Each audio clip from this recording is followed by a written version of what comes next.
Okay, so first of all, I didn't ever think that I would be in administration. So that was not my plan at all. I started as a children's activity specialist in the shelter.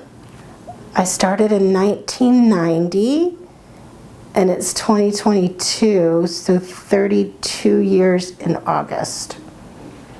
And I focused a lot of my attention those first probably 5 to 6 years very, very much on children in families where there was domestic violence. I think I'm just so proud about the work that we did to really focus in on young people and their experiences and lifting up their voice so that it's not just, oh, we're going to provide services to you, adult person, and it's going to trickle down. I'm really proud that I never left that advocacy. And I think that sometimes I probably made people a little bit nuts because I was like this yipping dog. And what about the children? And what about the children?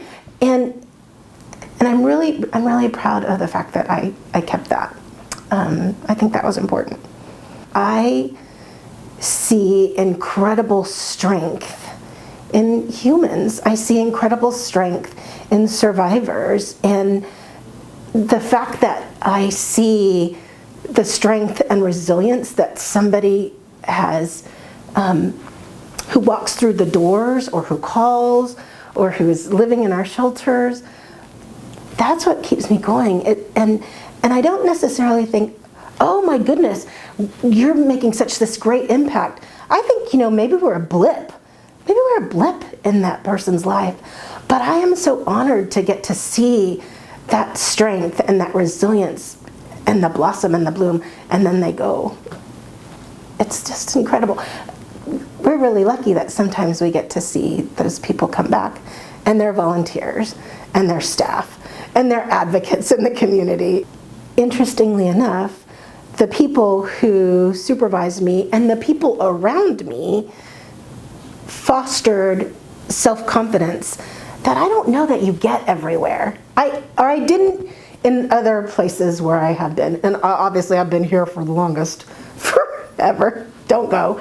But those spaces that I was in before, I didn't have that same, oh, you can do this, or are you interested in this? It's that stretching and growing that I really do think that has been a way that I've been supported within SAFE.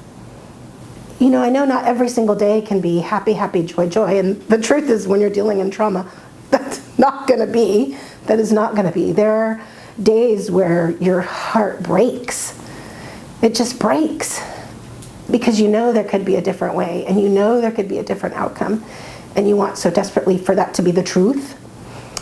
And the truth is that it's messy and it's hard and it takes a long time. And then ultimately it comes down to the fact that I see the humans in front of me and I still see power and strength and resilience. There are people who can do this work. And there are people who can do this work for a little bit and then they go off and do something else. Those of us who can, should.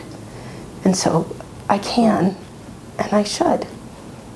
Because I'm still that same person that I was in 1987, 88, 89, 90. I believe that what we're doing is really, really good work. And I believe in strength and resilience in these survivors. And I believe that this world can be a better and safer place.